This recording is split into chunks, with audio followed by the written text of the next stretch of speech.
Housewife की अहमियत कहानी। माँ, बेटे और बहू तीनों ही खाने के टेबल पर बैठकर खाना खा रहे थे।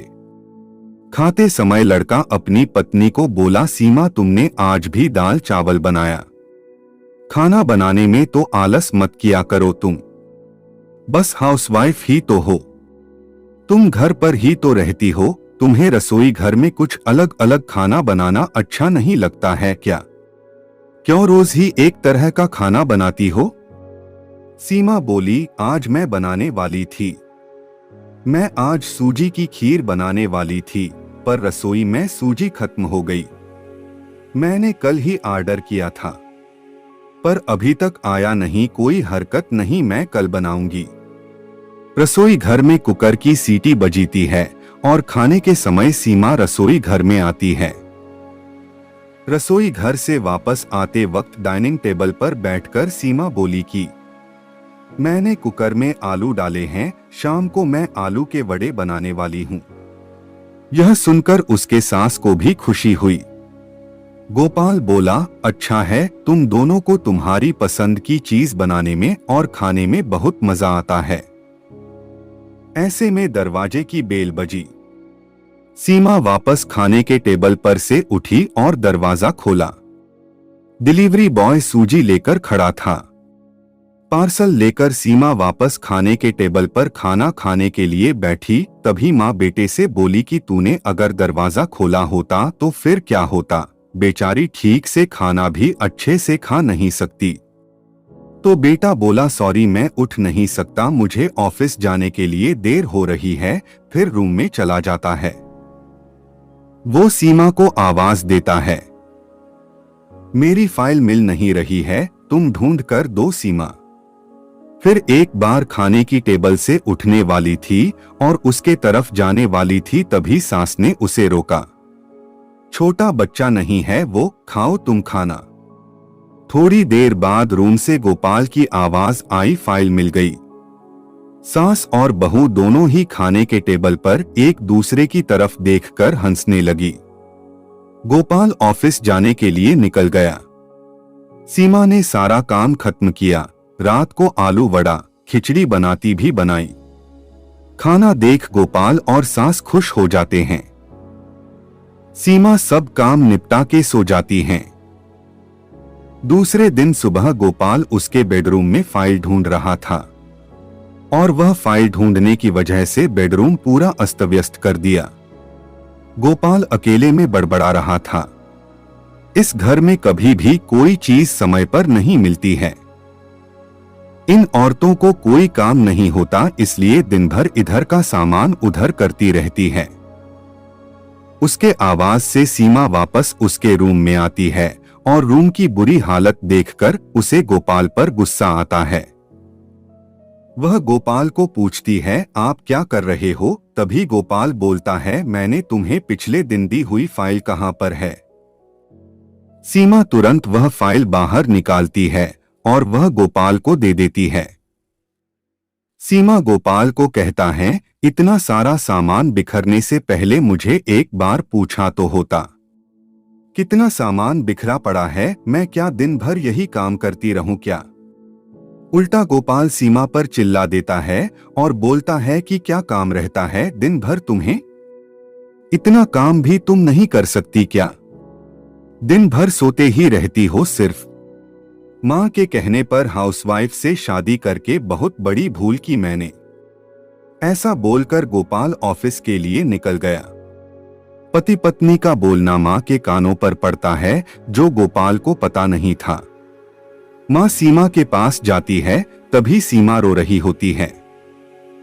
कोई भी गलती नहीं होते हुए भी गोपाल उस पर चिल्लाया, यह उनको पता था। सीमा से वह बहुत प्यार करता है। सीमा भी उसे बहुत प्यार करती है। सास ने सीमा को शांत किया, फिर दोनों ने गोपाल को अच्छा सबक सिखाने के लिए प्लान बनाया। दूसरे दिन सुबह गोपाल नींद से जागा, तभी वह सीमा को चाय के लिए चिल्ला रहा था। तभी माँ नजदीक के सोफे पर बैठी थी।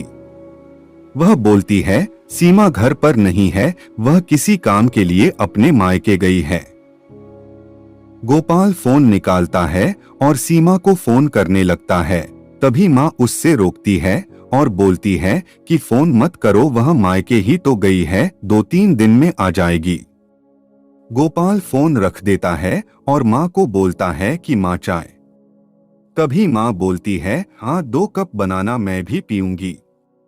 इच्छा न होते हुए भी गोपाल चाय बनाने के लिए रसोई घर में जाता है। माँ सोफे से खड़ी होती है, बेटा गोपाल को पुकारती है। वो सोचने लगता है कि माँ उसे रोकेगी और खुद चाय बनाएंगी, पर माँ बोलती है, मेरी चाय में शक्कर कम डालना। गोपाल चाय बनाता है और चाय लेकर आता है। माँ और बेटा दोनों ही चाय पीते हैं। फिर माँ बोली, चाय अच्छी बनाई है, पर सीमा जैसे नहीं। वो चाय बनाती है तब तुलसी के पत्ते डालती है, उस चाय की तो बात ही अलग होती है बेटा।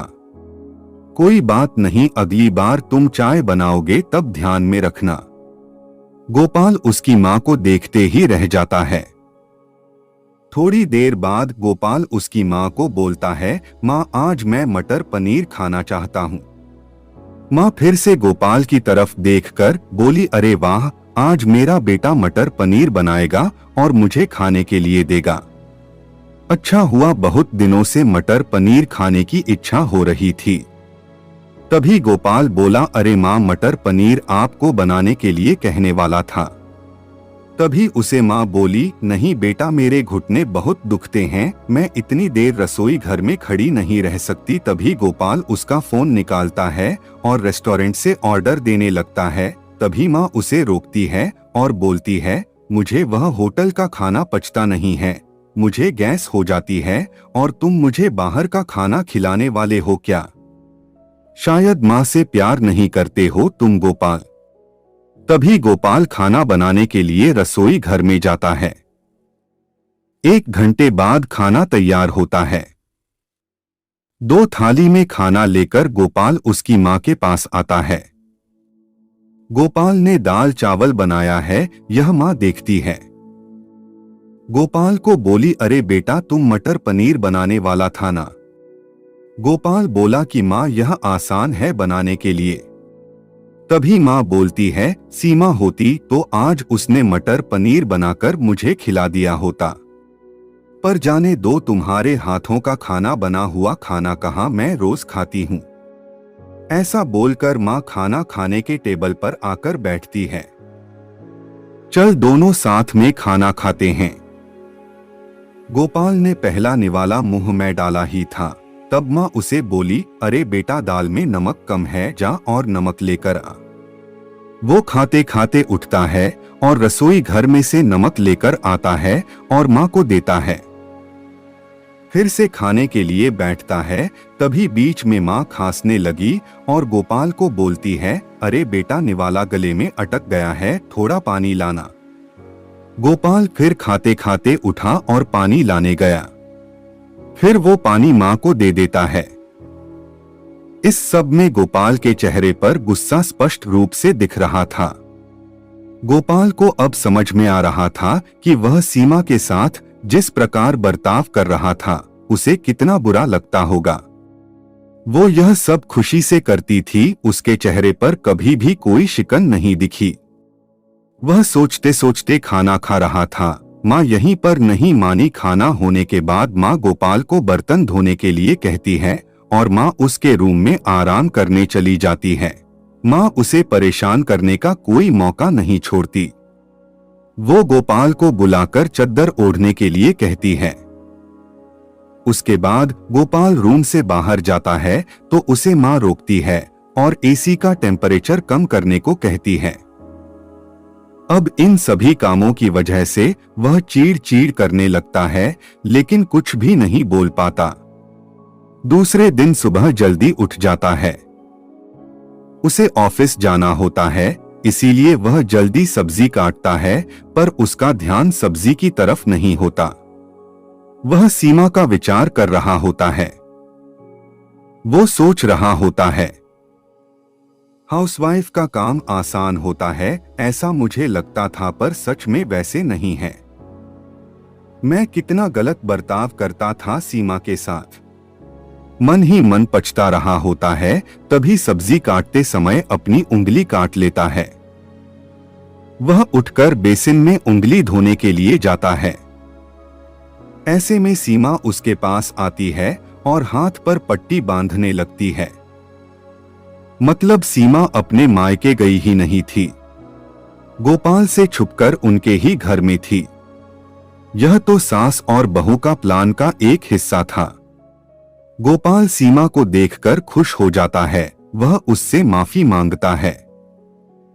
वह सीमा को बोलता है कि घर का काम करना बहुत आसान होता है। तुम घर पर रहती हो, तुम्हें क्या काम रहता है, ऐसा मैं हमेशा बोलता था, पर एक ही दिन में मुझे सब समझ में आ गया। मैं तुम्हें ऐसा कभी भी नहीं बोलूंगा और इसके आगे हम एक साथ घर के काम करेंगे। अगर घर हमारे दोनों का है तो घर के काम भी हम दोनों ही करेंगे। दोनों का बोलना मां बाहर से सुन रही थी। वह दोनों के लिए बहुत खुश थी।